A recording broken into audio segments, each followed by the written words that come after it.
in this lecture we shall be talking about hardware trojans. Now, we have mentioned in the previous lecture that a hardware trojan is something, a piece of hardware which is hiding inside another larger piece of hardware. It wakes up at some unpredictable times and does something which is again unpredictable with respect to the user of the system. Okay, so, let us see what this hardware trojan is really like and why it acts like how it does. So, in this lecture we shall first be talking about hardware trojan, what it is, the different types of trojans and how we can possibly detect the presence of trojans. Okay. So, hardware trojans, I mentioned before that the name has come from the ancient story in Greece, where inside a horse, a large wooden horse, some warriors were hiding, they entered a castle and they finally conquered the castle. So, this is the picture of that. So, in terms of hardware security, hardware trojan is essentially some malicious modification of the circuit inside an IC chip. The circuit has been modified without the possible knowledge of the person who had designed the chip. This is malicious, and this modification can happen during design or it can happen during fabrication also. When you are designing the circuit, you may not be aware that someone has modified your design, and when you are finally sending your design for fabrication to a fab, there also when your chip is getting fabricated, you really do not know what is happening there, maybe something extra is also getting fabricated inside that chip. Okay. So, hardware trojan, HT sometimes we call in short, is characterized by two things: physical representation, how it behaves, how it looks like, and what is its action, how it actually shows up, what are the effects of that hardware trojan. And there is also something which we call payload. Whenever the hardware trojan wakes up, the action that takes place is referred to as payload. So, payload is the entire activity that happens when the trojan gets triggered. Okay. So, these are just some pictures. So, as I had said, the diagram on the left, suppose this was my original circuit. So, some inputs were coming, some outputs are obtained, outputs are getting. Now, someone has designed a malicious hardware. This is my trojan.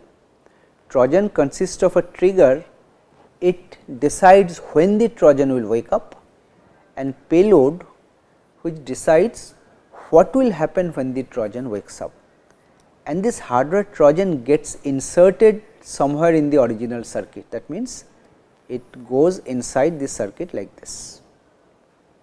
To the user does not know that something like this has happened, still the inputs are applied, outputs are obtained. Most of the time the circuit behaves normally, but sometimes the circuit may behave unpredictably, erratically, maliciously, whatever you say, whenever the trojan gets triggered. This is the basic idea. Now, there are several reasons why a trojan might get inserted in a design in a chip. Well, here are a few points which have been listed. So, maybe one or more than one of these points are responsible for that. First is prevalence of IP based design. See, IP stands for intellectual property, not the IP protocol, the network protocol. In this context for hardware, here IP stands for intellectual property core. When you design an IC chip, the chip can contain many building blocks. These are called IP cores. Nowadays, the chips have become so complex that these IP cores we do not design all ourselves. Many of the cores we take from some other place, like a processor core we can take from somebody, an MPEG decoder core I can take from someone else, and so on. So, I trust that person from where I am getting it. I have not designed that. So, if that person is giving me a code with a Trojan inside, I have no control over it. I have trusted that person and inserted that code in my design. Okay. And secondly, when you design some circuit, we use some CAD tool, some software. The software is also not designed by us, we buy it for Cadence, Synopsys, Mentor Graphics, some company, large companies. So, we really do not know what that company, the person who wrote that tool did to the software. So, in good faith we are using that software to design a circuit, but whatever circuit is getting designed, how do we have a guarantee that it is the same circuit I am wanting to design, or something else has also gone into it, some malicious piece of code.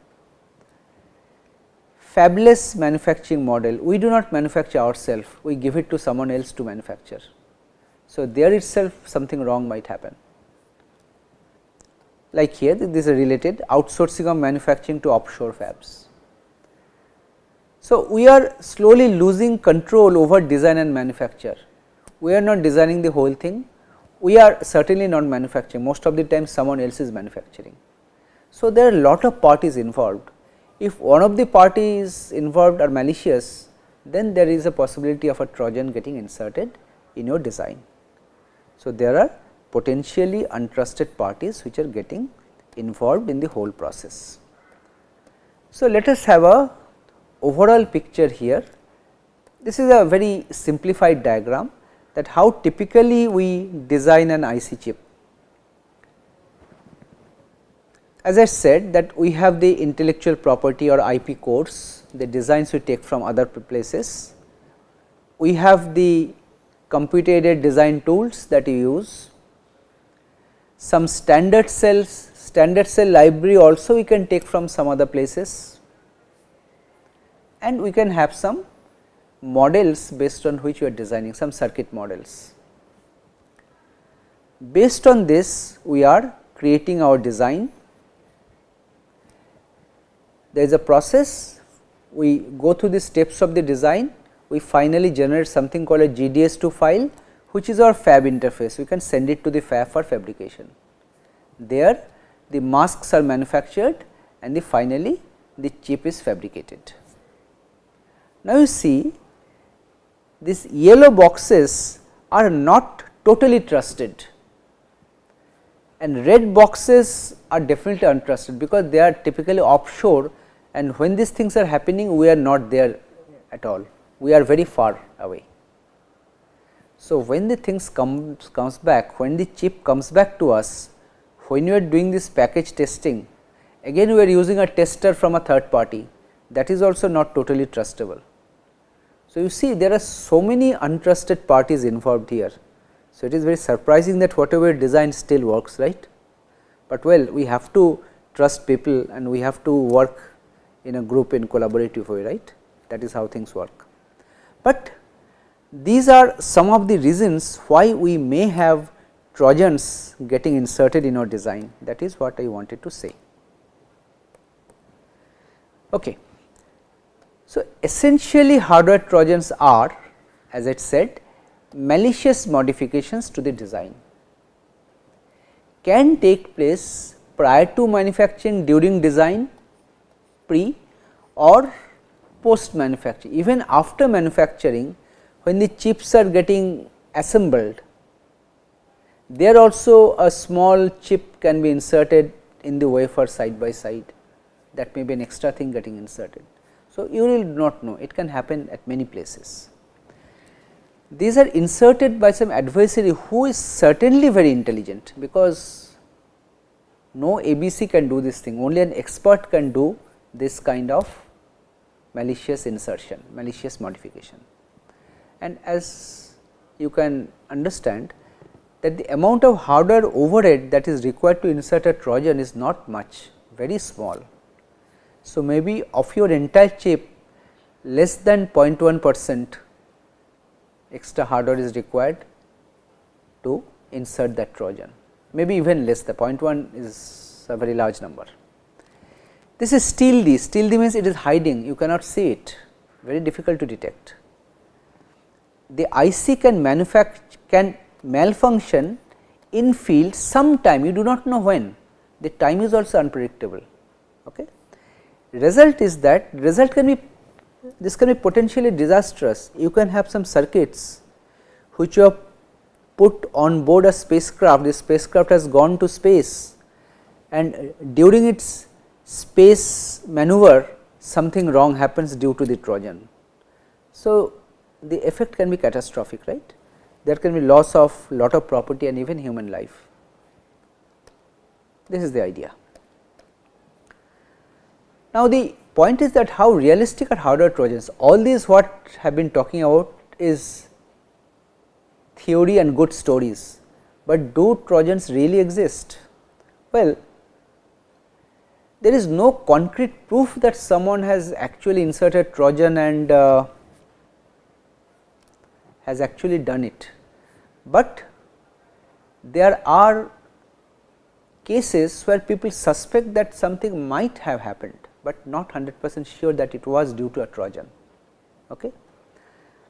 You see, tampering masks in the fab, something happening in the fab during fabrication is extremely unlikely, not impossible, because it is very sophisticated and very expensive to do that. Okay.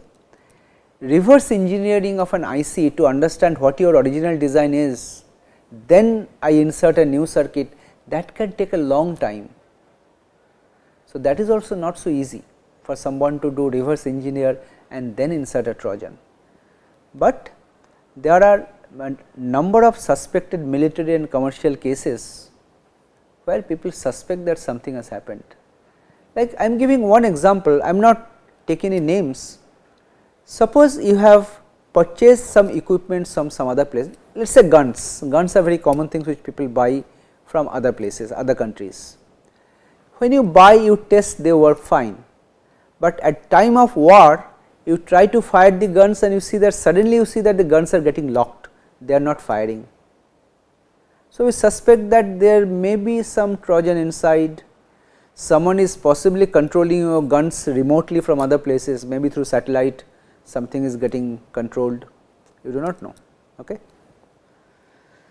Okay. So, reverse engineering of ICs is also quite common in many industries like IBM, many others also.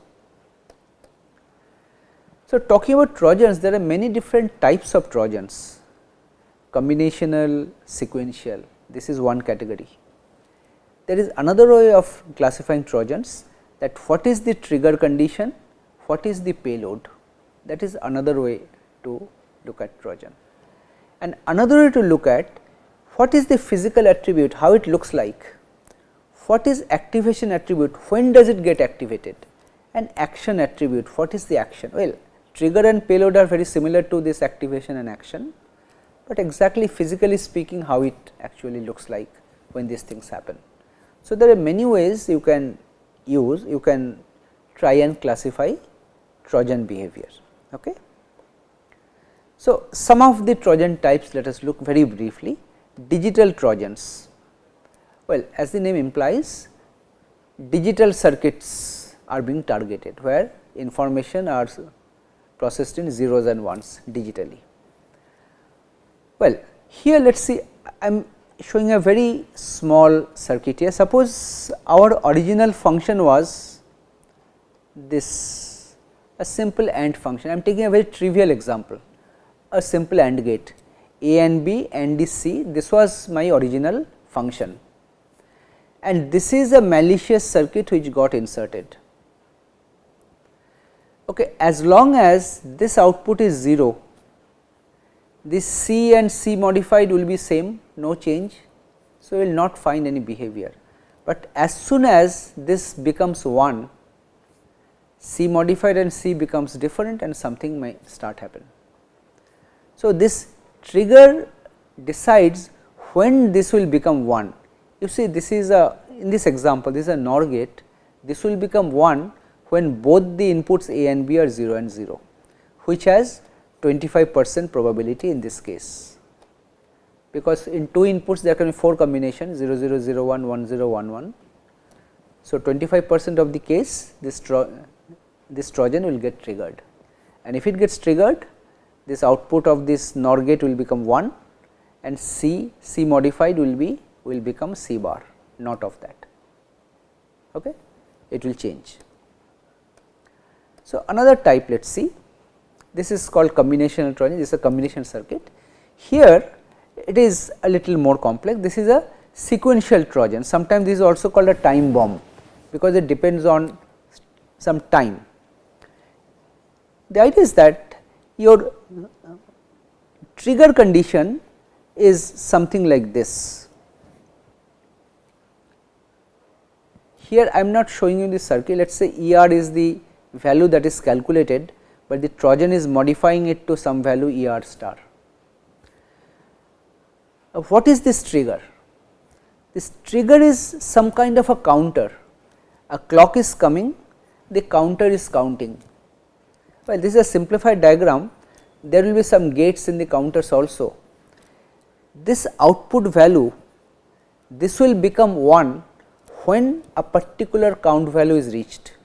Let us say 1000, when 1000 clock comes, then only this value will become 1. So, after 1000 clocks, only then this ER will become, ER star will become ER bar. Before that, the Trojan will not be detected, the output will be correct. So, this is sometimes called a time bomb, because you are defining a time when this Trojan will get activated. Okay. There are other kinds also, sequential again, but asynchronous. Instead of a clock, you can have some kind of a gating mechanism, like two signals P and Q, let us say connected to an AND gate, that is connected to the clock of this counter. So, when the clock is coming, that is also unpredictable. Whenever this both signal P and Q are 1 and 1, then only one clock will come. So, you really do not know when the Trojan will fire. In the earlier case, after 1000 clocks the Trojan was firing, that was more deterministic, but here you do not know.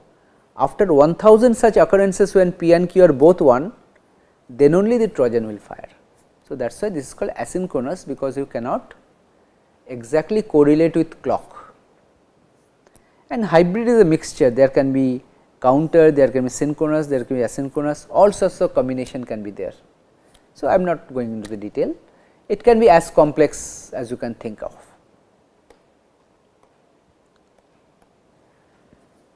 Well, not only digital, Trojans can be analog in nature also. Let us say, here I have given a small schematic depiction. Let us say some circuits are there and there is some heat generator, you are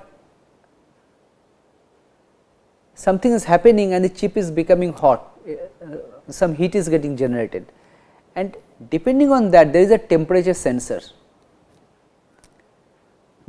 So, the Trojan, the trigger circuit has a temperature sensor inside. Whenever the temperature reaches some level, then only the Trojan will get triggered. Well, I am not going into detailed explanation of this, but just the idea is something like that. There can be some sophisticated analog circuitry which will be measuring the temperature of the chip.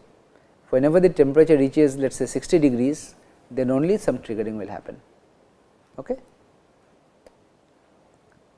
And also some analog payload, you can have directly some kind of load connected to the power supply or ground. They can forcibly pull a line to 1 or pull down to 0 whenever something happens. Okay. I am not going into detail of these things. Okay. Now, more interestingly, because we have already talked about these, there can be another kind of a Trojan which is more dangerous. Like we already talked about side channel attacks. If there is a side channel, something can leak out, and we also have talked about that the designer can try to put in some countermeasures such that this kind of side channel leakages are minimized. We have a side channel resistant design, but suppose let us say, well, mostly the target of this kind of things are cryptographic chips where some security operations are going on. Let us look at the diagram on the right. Suppose I have a crypto module, something cryptographic operation is going on here. Somehow when the chip is being manufactured, some person during the design, during manufacture, during some phase has identified that some cryptographic operation is going on and some secret value is getting processed here. Let us say they have identified some secret value is processed here.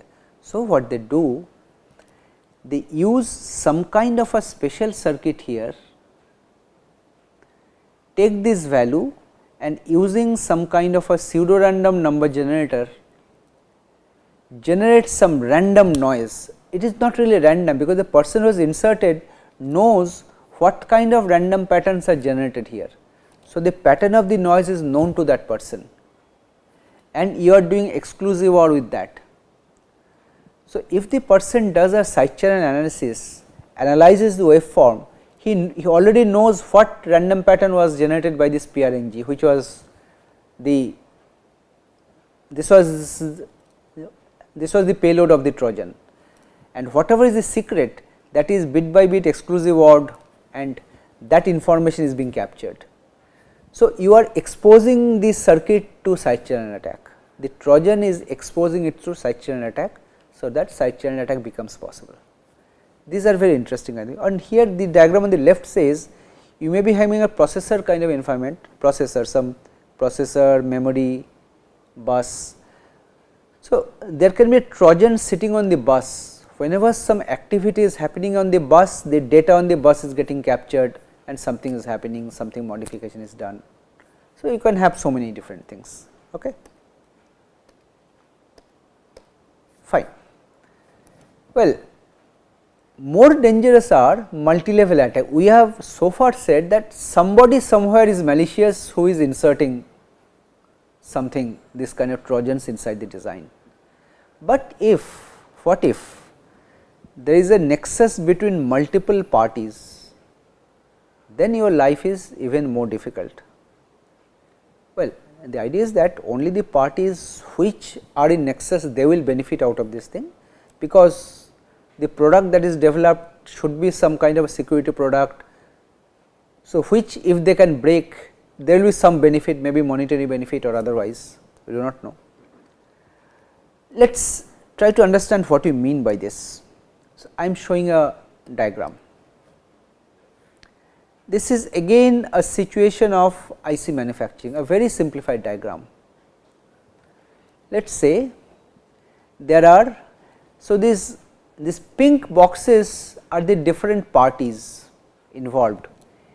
CAD vendor, the persons who have written the software tools, computer aided design tools.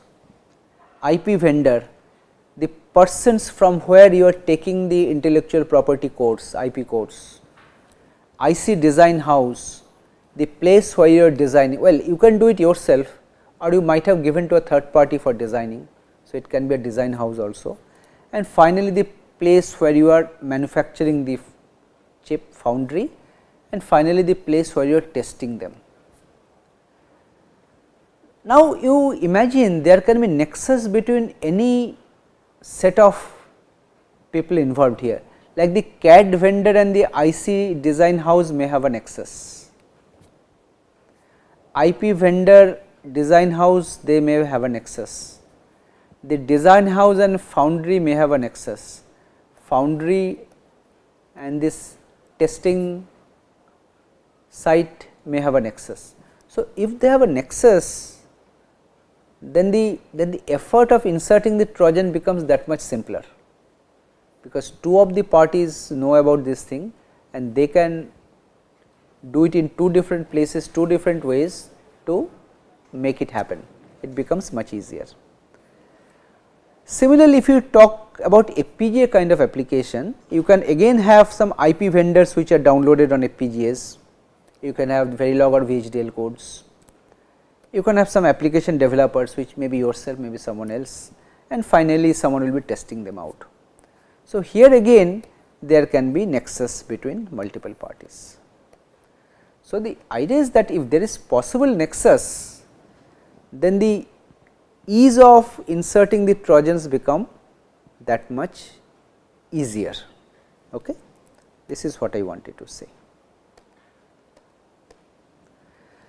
And just one thing let me say here, I did not actually mention about Trojan detection, just only believe me that Trojan detection is very difficult, because there are so many different kinds of Trojans that can theoretically exist.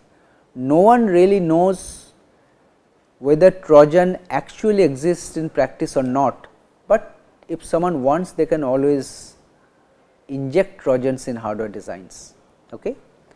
So, to conclude, there are a few points you need to remember and be aware of, that the design manufacturing processes in ICs, they are inherently insecure, because you are relying on many other third parties using their tools and their know-how, and using that you are designing your system, your chip.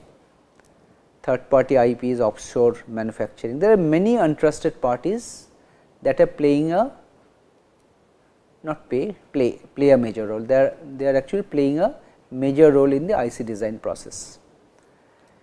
And these hardware Trojans, which are essentially small circuit modifications, they might easily be implemented if there is a nexus between these parties. Okay? And these are not easy at all to detect by traditional testing, because you do not know when the Trojan will show up. Normally, the circuit is operating fine, maybe after 1 month the Trojan will get activated, you do not know. Okay. So, state of the art, what is it? See, there are so many research work that have been carried out, both design, how to design Trojans, how to test whether a Trojan is existing in design, they have been proposed, but all these works concentrate on particular types of Trojans, none of the methods are general. None of the testing techniques can detect all different types of Trojan, only specific types of Trojan can perhaps be detected through testing. Okay. So, with this we come to the end of this lecture. So, over the last few lectures we have tried to give you a very brief idea regarding various hardware security issues and techniques that are followed by the IC design community to try and secure circuits and devices. Now, with these newer kind of attacks and newer kind of vulnerabilities in terms of hardware, you see the types of attacks we are talking about, they become much more, you can say, feasible and much more impactful. So, when we are trying to secure a system, it is not only the software, but also the hardware devices on which the softwares are running. We need to look at the whole thing, the hardware software ensemble, and try to secure both of them. Just only securing software without looking at the hardware is not a good idea at all in the present day context. Thank you.